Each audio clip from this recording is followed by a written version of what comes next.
अदिति को भगवत दर्शन और वर प्राप्ति, वामन जी का अवतार, बलि वामन संवाद, भगवान का 3 पैर से समस्त ब्रह्मांड को लेकर बलि को रसातल भेजना। नारद जी ने पूछा, भाई जी आपने ये बड़ी अद्भुत बात बताई है। मैं जानना चाहता हूँ कि उस अग्नि ने अदिति को छोड़कर उन दैत्यों को ही क्षण भर में कैसे जला दिया। आप अदिति के महान सत्व का वर्णन कीजिए जो विशेष आश्चर्य का कारण है, क्योंकि मुनीश्वर साधु पुरुष सदा दूसरे को उपदेश देने के में तत्पर रहते हैं।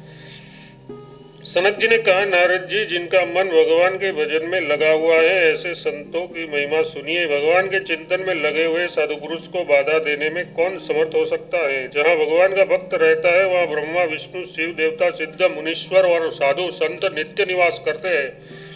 महाभाग शांत चित्त वाले हरिनाम परायण भक्तों के भी हृदय में भगवान विष्णु सदा विराजते हैं। फिर तो निरंतर उन्हीं के ध्यान में लगे हुए उनके विषयों में तो कहना ही क्या है। भगवान शिव की पूजा में लगा हुआ अथवा भगवान विष्णु की आराधना में तत्पर हुआ भक्त पुरुष जहाँ रहता है वहीं लक्ष्मी तथा संपूर्ण देवता निवास करते हैं। जहाँ भगवान विष्णु की उपासना में संलग्न भक्त पुरुष वास करता है वहाँ अग्नि बाधा नहीं पहुंचा सकती। राजा चोर तथा रोग व्याधि भी कष्ट नहीं दे सकती है। प्रेत पिशाच कुष्मांड ग्रह बाल ग्रह डाकिनी तथा राक्षस ये सब भगवान विष्णु की आराधना करने वाले पुरुष को पीड़ा नहीं दे सकते। जितेंद्रिय सबका हितकारी तथा धर्म कर्म का पालन करने वाला पुरुष जहाँ रहता है वही संपूर्ण तीर्थ और देवता वास करते हैं। जहाँ एक या आधे पल भी योगी महात्मा पुरुष ठहरते हैं वही सब श्रेय है, वही तीर्थ है, वही तपोवन है। जिनके नाम कीर्तन से स्तोत्र पाठ से तथा पूजन से भी सब उपद्रव नष्ट हो जाते हैं। फिर उसके ध्यान से उपद्रवों का नाश हो, उसके लिए कहना ही क्या है। ब्राह्मण इस प्रकार दैत्यों द्वारा प्रकट की हुई इस अग्नि से दैत्यों सहित सारा वन दग्ध हो गया, किंतु देवमाता अदिति नहीं जली, क्योंकि वे भगवान विष्णु के चक्र से सुरक्षित थी। तदनंतर कमल दल के समान विकसित नेत्र और प्रसन्न मुख वाले शंखचक्र गदाधारी भगवान विष्णु अदिति के समीप प्रकट हुए। उसके मुख पर मंद मंद मुस्कान की छटा छा रही थी और चमकीले दांतों की प्रभा से संपूर्ण दिशाएं उद्भासित हो रही थी। उन्होंने अपने पवित्र हाथ से कश्यप जी की प्यारी पत्नी अदिति का स्पर्श करते हुए कहा, भगवान बोले, देवमाता तुमने तपस्या द्वारा मेरी आराधना की है, इसलिए मैं तुम पर प्रसन्न हूँ। तुमने बहुत समय तक कष्ट उठाया है, अब तुम्हारा कल्याण होगा, उसमें संदेह नहीं है। तुम्हारे मन में जैसी रुचि हो वह वर मांगो, मैं अवश्य दूंगा। भद्रे भय न करो महाभागे, तुम्हारा कल्याण अवश्य होगा। देवाधिदेव भगवान विष्णु के ऐसा कहने पर देवमाता अदिति ने उनके चरणों में प्रणाम किया और संपूर्ण जगत को सुख देने वाले उन परमेश्वर की स्तुति की। अदिति बोली, देव देवेश्वर सर्वव्यापी जनार्दन आपको नमस्कार है। आप ही सत्वादि गुणों के भेद से जगत के पालन आदि व्यवहार कर चलाने के कारण हैं। आप रूप रहित होते हुए भी अनेक रूप धारण करते हैं। आप परमात्मा को नमस्कार है। सबसे एक रूपता अभिन्नता ही आपका स्वरूप है। आप निर्गुण एवं गुण स्वरूप हैं। आपको नमस्कार है। आप संपूर्ण जगत के स्वामी और परम ज्ञान रूप हैं। श्रेष्ठ भक्तजनों के प्रति वात्सल्य भाव सदा आपकी शोभा बढ़ाता रहता है। आप मंगलमय परमात्मा को नमस्कार है। मुनीश्वरगण जिनके अवतार स्वरूपों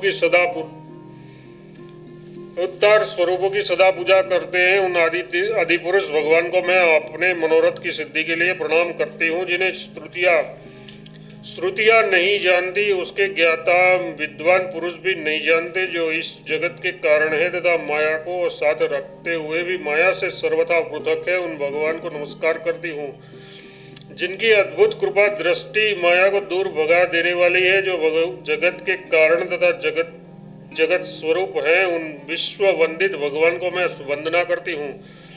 जिनके चरणारविंदों की धूल के सेवन से सुशोभित मस्तक वाले भक्तजन परम सिद्धि को प्राप्त हो चुके हैं, उन भगवान कमलकांत को मैं नमस्कार करती हूँ। ब्रह्मादि देवता भी जिनकी महिमा को पूर्ण रूप से नहीं जानते तथा जो भक्तों के अत्यंत निकट रहते हैं, उन भक्त संगी भगवान को मैं प्रणाम करती हूँ। वे करुणा सागर भगवान जगत के संग का त्याग करके शांत भावों से रहने वाले भक्तजनों को अपना संग प्रदान करते हैं। उन संग रहित श्री हरि को मैं प्रणाम करती हूँ, जो यज्ञों के स्वामी, यज्ञों के भोक्ता, यज्ञ कर्मों में स्थित रहने वाले यज्ञ कर्म के बोधक तथा यज्ञों के फलदाता है, उन भगवान को मैं नमस्कार करती हूँ। पापात्मा अजामिल भी जिनके नामोच्चारण के पश्चात परमधाम को प्राप्त हो गया, उन लोक साक्षी भगवान को मैं प्रणाम करती हूँ, जो विष्णु रूपी शिव और शिव रूपी विष्णु होकर इस जगत के संचालक है। उन जगत गुरु भगवान नारायण को मैं नमस्कार करती हूँ। ब्रह्मा आदि देवेश्वर भी जिनकी माया के पास में बंधे होने के कारण जिनके परमात्मा भाव को नहीं समझ पाते, उन भगवान सर्वेश्वर को मैं प्रणाम करती हूँ, जो सबके हृदय कमल में स्थित होकर भी अज्ञानी पुरुष को दूरस्थ से प्रतीत होते हैं तथा जिनकी सत्ता प्रमाणों से परे है, उन ज्ञान साक्षी परमेश्वर को मैं नमस्कार करती हूँ। जिनके मुख से ब्राह्मण प्रकट हुए हैं, दो भुजाओं से क्षत्रिय की उत्पत्ति हुई है, उरुओं से वैश्य उत्पन्न हुआ है और दो चरणों से शूद्र का जन्म हुआ है। जिनके मन से चंद्रमा प्रकट हुए हैं, नेत्र से सूर्य का प्रादुर्भाव हुआ है, मुख से अग्नि और इंद्र की तथा कानों से वायु की उत्पत्ति हुई है। ऋग्वेद, यजुर्वेद और सामवेद जिनके स्वरूप है, जो संगीत विषयक सातों स्वरों के भी आत्मा है। व्याकरण आदि 6 अंग भी जिनके स्वरूप है, उन्हीं आप परमेश्वर को मेरा बारंबार नमस्कार है। भगवान आप ही इंद्र, वायु और चंद्रमा है, आप ही ईशान शिव और आप ही यम है। अग्नि और निरुक्ति भी आप हैं, आप ही वरुण एवं सूर्य है। देवता, स्थावर, जंगम आदि वृक्ष आदि पिशाच, राक्षस, सिद्ध, गंधर्व, पर्वत, नदी, भूमि और समुद्र भी आपके स्वरूप है। आप ही जगदीश्वर है, जिनसे परात्पर तत्व दूसरा कोई नहीं है। देव, संपूर्ण जगत आपका ही स्वरूप है, इसलिए सदा आपको नमस्कार है। नाथ सर्वज्ञ आप ही संपूर्ण भूतों के आदि कारण है। वेद आपका ही स्वरूप है। जनार्दन, दैत्यों द्वारा सताए हुए मेरे पुत्रों की रक्षा कीजिए। इस प्रकार स्तुति करके देवमाता अदिति ने भगवान को बारंबार प्रणाम किया और हाथ जोड़कर कहा। उस समय आनंद के आंसुओं से उनका वक्षस्थल भीग रहा था। वे बोली, देवेश आप सबके आदि कारण है, मैं आपकी कृपा की पात्र हूँ। मेरे देवलोकवासी पुत्रों को अकष्टक राजलक्ष्मी दीजिए। अंतर्यामीन विश्वरूप सर्वज्ञ परमेश्वर लक्ष्मीपते, आपसे क्या छिपा हुआ है। प्रभु आप मुझसे पूछकर मुझे क्यों मोह में डाल रहे हैं, तथा आपकी आज्ञा का पालन करने के लिए मेरे मन में जो अभिलाषा है वह आपको बताऊंगी। देवेश्वर, मैं दैत्यों से पीड़ित हो रही हूँ। मेरे पुत्र इस समय मेरी रक्षा न कर सकने के कारण व्यर्थ हो गए हैं। मैं दैत्यों का भी वध करना नहीं चाहती, क्योंकि वे भी मेरे पुत्र ही है। सुरेश्वर, उन दैत्यों को मारे बिना ही मेरे पुत्रों को संपत्ति दे दीजिए। नारद जी, अदिति के ऐसा कहने पर देवेश्वर भगवान विष्णु पुनः बहुत प्रसन्न हुए और देवमाता को आनंदित करते हुए इस प्रकार करते हुए आदर पूर्वक बोले। श्री भगवान ने कहा, देवी मैं प्रसन्न हूँ, तुम्हारा कल्याण हो। मैं स्वयं ही तुम्हारा पुत्र बनूंगा, क्योंकि सौत के पुत्रों पर इतना वात्सल्य तुम्हारे सिवा अन्यत्र दुर्लभ है। तुमने जो स्तुति की है उसको जो मनुष्य पढ़ेंगे उन्हें श्रेष्ठ संपत्ति प्राप्त होगी, और उसके पुत्र कभी दीन दशा में नहीं पड़ेंगे। जो अपने तथा दूसरे के पुत्र पर संभाव रखता है उसे कभी पुत्र का शोक नहीं होता। ये सनातन धर्म है। अदिति बोली, देवी आप सबके आदि कारण और परम पुरुष है। मैं आपको अपने गर्भ में धारण करने में असमर्थ हूँ। आपके एक रोम में असंख्य ब्रह्मांड है। आप सबके ईश्वर तथा कारण है। प्रभु संपूर्ण देवता और स्तुतियाँ भी जिनके प्रभाव को नहीं जानती, उन्हीं देवादिदेव भगवान को मैं गर्भ में कैसे धारण करूंगी। आप सूक्ष्म से भी अत्यंत सूक्ष्म, अजन्मा तथा परात्पर परमेश्वर है। देव, आप पुरुषोत्तम को मैं कैसे गर्भ में धारण करूंगी। महापात की मनुष्य भी जिनके नाम स्मरण से मुक्त हो जाते हैं, वे परमात्मा ग्राम्यजनों के बीच जन्म कैसे धारण कर सकते हैं। प्रभु, जैसे आपके मत्स्य और शुक्र अवतार हो गए हैं, वैसा ही यह भी होगा। विश्वेश, आपकी लीला को कौन जानता है। देव, मैं आपके चरणारविंदों में प्रणत होकर आपके ही नाम स्मरण में लगी हुई तथा सदा आपका ही चिंतन करती हूँ। आपकी जैसी रुचि हो वैसा करे। श्री सनक जी ने कहा, अदिति का वचन सुनकर देवताओं के भी देवता भगवान जनार्दन ने देवमाता को अभयदान दिया और इस प्रकार कहा। भगवान बोले, महाभाग, तुमने सत्य कहा है, इसमें संशय नहीं है। सुबह तथापि मैं तुम्हें एक गोपनीय से भी गोपनीय रहस्य बताता हूँ, सुनो।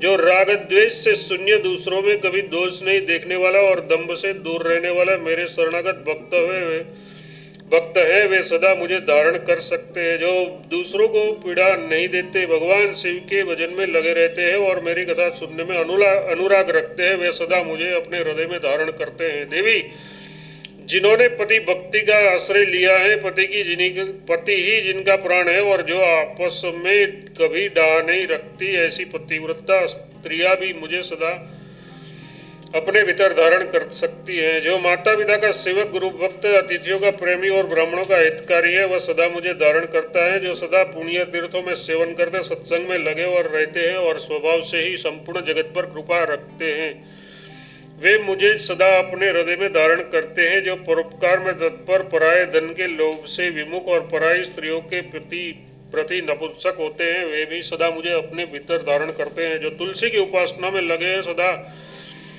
भगवत नाम के जप में तत्पर है और गौओं की रक्षा में संलग्न रहते हैं, वे सदा मुझे हृदय में धारण करते हैं। जो दान नहीं लेते, पराये अन्न का सेवन नहीं करते और स्वयं दूसरों को अन्न और जल का दान देते हैं, वे भी सदा मुझे धारण करते हैं। देवी, तुम तो संपूर्ण भूतों के हित में तत्पर पति प्राणा साध्वी स्त्री हो, अतः मैं तुम्हारा पुत्र होकर तुम्हारी इच्छा पूर्ण करूंगा। देव माता अदिति से ऐसा कहकर देवेश्वर भगवान विष्णु ने अपने कंठ की माला उतारकर उन्होंने दे दी और अभयदान देकर वे वहां से अंतर्ध्यान हो गए। तदनंतर दक्ष कुमारी देवमाता अदिति प्रसन्न चित्त से भगवान कमलकांत को पुनः प्रणाम करके अपने स्थान पर लौट आई। फिर समय आने पर विश्व वंदित महाभाग अदिति ने अत्यंत प्रसन्नतापूर्वक सर्वलोक नमस्कृत पुत्र को जन्म दिया। वह बालक चंद्रमंडल के मध्य विराजमान और परम शांत था। उसने एक हाथ में शंख और दूसरे में चक्र ले रखा था, तीसरे हाथ में अमृत का कलश और चौथे में दधी मिश्रित अन्न था। ये भगवान का सुप्रसिद्ध वामन अवतार था। भगवान वामन की क्रांति सहस्त्रों सूर्यों के समान उज्जवल थी। उनके नेत्र खिले हुए कमल के समान शोभा पा रहे थे। वे पीताम्बरधारी श्रीहरि सब प्रकार के दिव्य आभूषणों से सुशोभित थे। संपूर्ण लोगों के एकमात्र नायक, स्तोत्रों द्वारा स्तवन करने योग्य तथा ऋषि मुनियों के ध्येय भगवान विष्णु को प्रकट हुए। अजानकर महर्षि कश्यप हर्ष से विहल हो गए। उन्होंने भगवान को प्रणाम करके हाथ जोड़कर इस प्रकार स्तुति करना आरंभ किया। कश्यप जी बोले, संपूर्ण विश्व की सृष्टि के कारणभूत आप परमात्मा को नमस्कार है, नमस्कार है। समस्त जगत का पालन करने वाले आपको नमस्कार है, नमस्कार है। देवताओं के स्वामी आपको नमस्कार है, नमस्कार है। दैत्यों का नाश करने वाले देव आपको नमस्कार है, नमस्कार है। भक्तजनों के प्रियतम आपको नमस्कार है, नमस्कार है। साधु पुरुष आपको अपनी चेष्टाओं से प्रसन्न करते हैं, आपको नमस्कार है, नमस्कार है। दैत्यों का नाश करने वाले भगवान को नमस्कार है, नमस्कार है।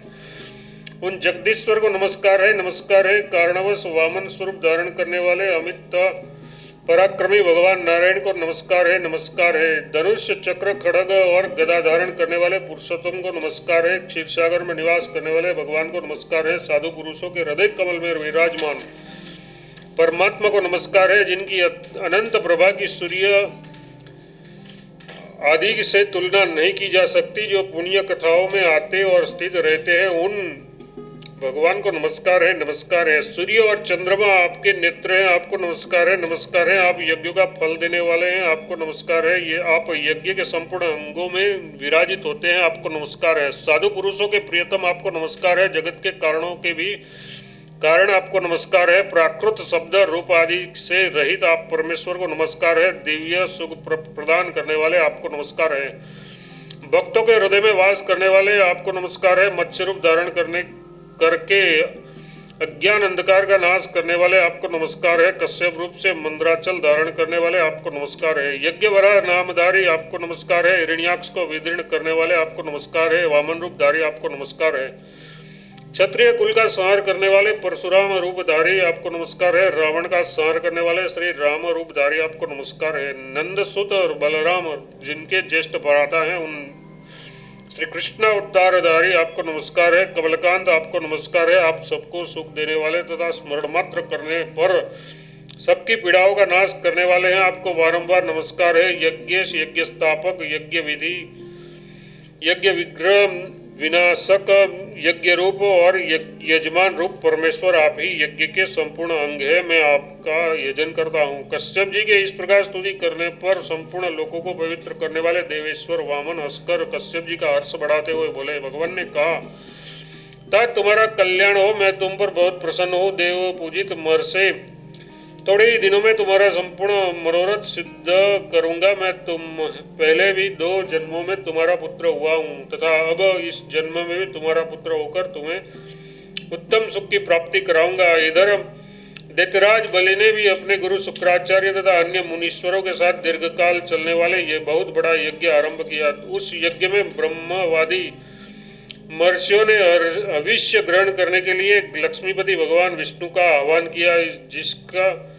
जिसका ऐश्वर्य बहुत बड़ा चढ़ा था। उस दैत्यराज बलि के महायज्ञ में माता पिता की आज्ञा ब्रह्मचारी वामन जी भी गए। वे अपनी मंद मुस्कान से सब लोगों का मन मोहे लेते थे। भक्त वत्सल वामन के रूप में भगवान विष्णु मानव बलि के भविष्य का प्रत्यक्ष भोग लगाने के लिए आए थे। दुराचारी हो या सदाचारी, मूर्ख हो या पंडित, जो भक्ति भाव से युक्त है उसके अंतःकरण में भगवान विष्णु सदा विराजमान रहते हैं। वामन जी को आते देख ज्ञान दृष्टि वाले महर्षिगणों ने साक्षात भगवान नारायण जानकर सभासदों सहित उनकी अगवानी में लगे। ये जानकर दैत्य गुरु शुक्राचार्य एकांत में एक बलि को कुछ सलाह देने लगे। शुक्राचार्य बोले, दैत्यराज सौम्य, तुम्हारी राज लक्ष्मी का अपहरण करने के लिए भगवान विष्णु वामन रूप से अदिति के पुत्र हुए हैं। वे तुम्हारे यज्ञ में आ रहे हैं। असुरेश्वर, तुम उन्हें कुछ न देना, तुम तो स्वयं विद्वान हो। इस समय मेरा जो मत है उसे सुनो। अपनी बुद्धि ही सुख देने वाली होती है। गुरु की बुद्धि विशेष रूप से सुखद होती है, दूसरे की बुद्धि विनाश का कारण होती है और स्त्री की बुद्धि तो प्रलय करने वाली होती है। बलि ने कहा, गुरुदेव, आपको इस प्रकार धर्म मार्ग का विरोधी वचन नहीं कहना चाहिए। यदि साक्षात भगवान विष्णु मुझसे दान ग्रहण करते हैं तो इससे बढ़कर और क्या होगा। विद्वान पुरुष भगवान विष्णु की प्रसन्नता के लिए यज्ञ करते हैं। यदि साक्षात विष्णु ही आकर हमारे भविष्य का भोग लगाते हैं तो संसार में मुझसे बढ़कर भाग्यशाली कौन होगा। पुरुषोत्तम भगवान जी विष्णु जीव को उत्तम भक्तिभाव से स्मरण कर लेने से ही पवित्र कर देते हैं। जिस किसी भी वस्तु से उसकी पूजा की जाए वे परम गति देते हैं। दूषित चित्त वाले पुरुषों के स्मरण करने पर भी भगवान विष्णु उनके पाप को वैसे ही हर लेते हैं जैसे अग्नि को बिना इच्छा किए ही छू दिया जाए तो भी वह जला देती है। जिसकी जिह्वा के अग्रभाग पर हरि यह 2 अक्षर वास करता है वह पुनरावृत्ति रहित श्री विष्णु धाम को प्राप्त होता है। जो राग आदि दिवसों से दूर रहकर सदा भगवान गोविंद का ध्यान करता है वह वैकुंठ धाम में जाता है। ये मनीषी पुरुषों का कथन है। महाभाग गुरुदेव, अग्नि अथवा ब्राह्मण के मुख में भगवान विष्णु के प्रति भक्ति भाव रखते हुए जो भविष्य की आहुति दी जाती है उससे वे भगवान प्रसन्न होते हैं। मैं तो केवल भगवान विष्णु की प्रसन्नता के लिए ही उत्तम यज्ञ का अनुष्ठान करता हूँ। यदि स्वयं भगवान यहाँ आ रहे हैं तब तो मैं कृतार्थ हो गया, इसमें संशय नहीं है। दैत्यराज बलि जब ऐसी बातें कह रहे थे उसी समय वामन रूपधारी भगवान विष्णु ने यज्ञशाला में प्रवेश किया। यह वस्तान होमयुक्त प्रज्वलित अग्नि के कारण बड़ा मनोरम जान पड़ता था। करोड़ों सूर्य के समान प्रकाशमान तथा सुडौल अंगों के कारण परम सुंदर वामन जी को देखकर राजा बलि सहर्ष खड़े हो गए और हाथ जोड़कर उनका स्वागत किया। बैठने के लिए आसन देकर उन्होंने वामन रूपधारी भगवान के चरण पखाड़े और उस चरणोदक को कुटुंब सहित मस्तक पर धारण करके बड़े आनंद का अनुभव किया। जगदाधार भगवान विष्णु को विधिपूर्वक अर्घ्य देते देते बलि के मुख शरीर में रोमांच हो गया।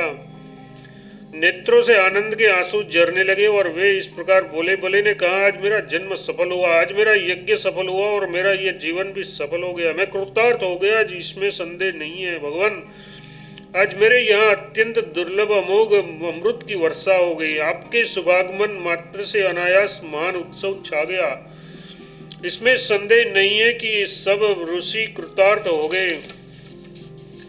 प्रभु, उन्होंने पहले जो तपस्या की थी वह आज सफल हो गई। मैं कृतार्थ हूँ, कृतार्थ हूँ, कृतार्थ हूँ, इसमें संशय नहीं है। अतः भगवान आपको नमस्कार है और बारंबार नमस्कार है।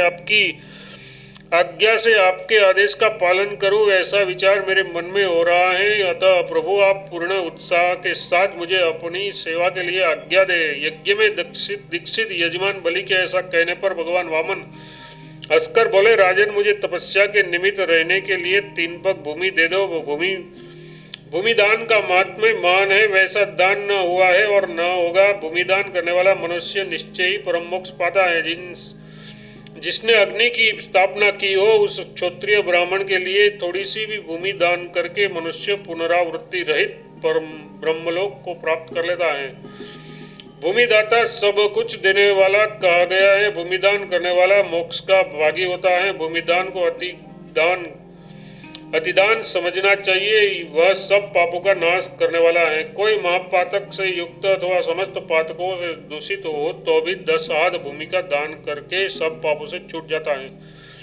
जो सत्पात्र को भूमिदान करता है वह संपूर्ण दानों का फल पाता है। तीनों लोकों में भूमिदान के समान दूसरा कोई दान नहीं है। दैत्यराज जो जीविका रहित ब्राह्मण को भूमिदान करता है, उसके पुण्य फल का वर्णन मैं 100 वर्षों में भी नहीं कर सकता। जो ईख, गेहूं, दान और सुपारी के वृक्ष आदि से युक्त भूमि का दान करता है, वह निश्चय ही श्री विष्णु के समान है। जीविकाहीन, दरिद्र एवं कुटुंबी ब्राह्मणों को थोड़ी सी भी भूमि देकर मनुष्य भगवान विष्णु का सायुज्य प्राप्त कर लेता है। भूमिदान बहुत बड़ा दान है। उसे अतिदान कहा गया है। वह संपूर्ण पापों का नाशक तथा मोक्ष रूप फल देने वाला है। इसलिए दैत्यराज, तुम सब दानों के अनुष्ठान में लगे रहकर मुझे 3 पग भूमि दे दो। वहां रहकर मैं तपस्या करूंगा। भगवान के ऐसा कहने पर विरोचन पुत्र बलि बहुत प्रसन्न हुए और उन्होंने ब्रह्मचारी वामन जी को भूमिदान करने के लिए जल से भरा कलश हाथ में लिया। सर्वव्यापी भगवान विष्णु ये जान गए कि शुक्राचार्य इस कलश में घुसकर जल की धारा को रोक रहे हैं। अतः उन्होंने अपने हाथ में लिए हुए उसके अग्रभाग को उस कलश के मुख में घुसेड़ दिया, जिससे शुक्राचार्य के एक नेत्र को नष्ट कर दिया। इसके बाद उन्होंने शस्त्र के समान उस कुश के अग्रभाग को आंख से अलग किया। इतने में ही राजा बलि ने भगवान विष्णु को 3 पग भूमि का दान कर दिया। तदनंतर विश्वात्मा भगवान उस समय बढ़ने लगे। उसका मस्तक ब्रह्मलोक तक पहुंच गया। अत्यंत तेजस्वी विश्वरूप श्रीहरि ने अपने 2 पैर से सारी भूमि नाप ली। उस समय उनका दूसरा पैर ब्रह्मट कहट कटा, मतलब शिखर को छू गया और अंगूठे के अग्रभाग के आघात से फूटकर वह ब्रह्मांड को 2 भागों में पटक गया। उस छिद्र के द्वारा ब्रह्मांड से बाहर का जल अनेक धाराओं में बहकर आने लगा। भगवान विष्णु के चरणों को धोकर निकला हुआ वह निर्मल गंगा जल संपूर्ण लोकों को पवित्र करने वाला था। ब्रह्मांड के बाहर जिसका उद्भव स्थान है, वह श्रेष्ठ एवं पावन गंगा जल धारा रूप में प्रवाहित हुआ और ब्रह्मा आदि देवताओं को उसने पवित्र किया। फिर सप्तर्षियों से सेवित हो वह मेरु पर्वत के शिखर पर गिरा। वामन जी का ये अद्भुत कर्म देखकर ब्रह्मा आदि देवता, ऋषि तथा मनुष्य हर्ष से विहल हो उनकी स्तुति करने लगे। देवता बोले, आप परमात्मन स्वरूप परमेश्वर की देवता बोले, आप परमात्मा स्वरूप परमेश्वर को नमस्कार है। आप परात्पर होते हुए भी अपरा प्रकृति से उत्पन्न जगत का रूप धारण करते हैं। आपको नमस्कार है। आप ब्रह्म रूप है। आपकी मन बुद्धि अपने ब्रह्म रूप में ही श्रवण करती है। आप कहीं भी कुंठित न होने वाले अद्भुत कर्म से सुशोभित होते हैं। आपको नमस्कार है। परेश, परमानंद, परमात्मन, परात्पर विभूति में आपको परात्पर विभूति विश्व मूर्ते प्रमाणातीत आप सर्वात्मा को नमस्कार है। आपके सब और नेत्र हैं, सब और भुजाएं हैं, सब और मस्तक है और सब और गति है। आपको नमस्कार है। ब्रह्मा आदि देवताओं द्वारा इस प्रकार स्तुति करने पर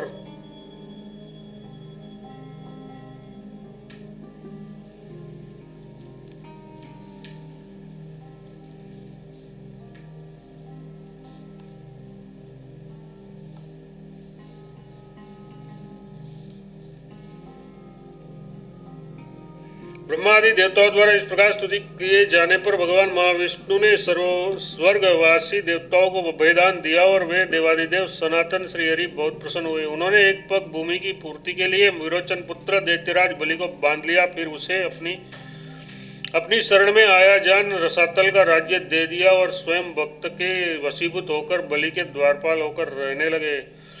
नारद जी ने पूछा, मुनि रसातल तो सर्पों के भय से संपूर्ण भयंकर स्थान है, वहां भगवान विष्णु ने विरोचन पुत्र बलि के लिए भोजन आदि की क्या व्यवस्था की?